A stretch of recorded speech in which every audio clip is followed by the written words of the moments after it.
Corporate life আর personal life balance করে চলতে হয়। হ্যালো, আমার নাম কৌস্তব। আর আজকে আমার ওয়েট লস জার্নির ১৩ নম্বর দিন। সকালবেলা ৮টার দিকে উঠে দিনটা শুরু হলো গরম জল খেয়ে।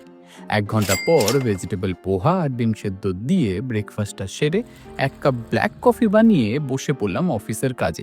আজকের দিনটা খুব ইম্পর্ট্যান্ট। গত ১ মাস ধরে যে প্রজেক্টের উপর কাজ করছিলাম, আজকে তারই ক্লায়েন্ট ডেমো, আর সেটা ডেলিভার করার দায়িত্ব আমার উপর। তাই লাঞ্চটা করতেও আজকে বেশ দেরি হয়ে গেল। ছিল রুটি, ভেজ তড়কা, শিম বেগুন বড়ি ভাতে আর শশা।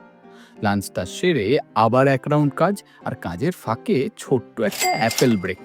ক্লায়েন্ট ডেমো শুরু হবে রাত ৮টার দিকে, আর শেষ কখন হবে তার কোনো ঠিক নেই। তাই জন্য মাঝে একটু টাইম বের করে ইভিনিং ওয়াকটা সেরে এলাম। ফিরে এসে রেডি হয়ে বসে পড়লাম মিটিং অ্যাটেন্ড করতে। যা এক্সপেক্ট করেছিলাম তার থেকে বেশ ভালোই গেল আজকের ক্লায়েন্ট ডেমোটা। আর আমি তাই মনের আনন্দে ডিনার বানাতে লেগে পড়লাম। আজকের এয়ার ফ্রাইড চিকেনটা দেখতে সুন্দর না হলেও খেতে কিন্তু হয়েছিল বেশ। আর ঠিক এইভাবেই আজকের ভিডিওটা কিন্তু এখানেই শেষ হচ্ছে। যদি ভিডিওটা ভালো লেগে থাকে তাহলে কিন্তু অবশ্যই ফলো করে দেবেন। আর আজকের ডায়েটের রেজাল্ট জানার জন্য কালকে অবশ্যই ফেরত আসবেন। টাটা।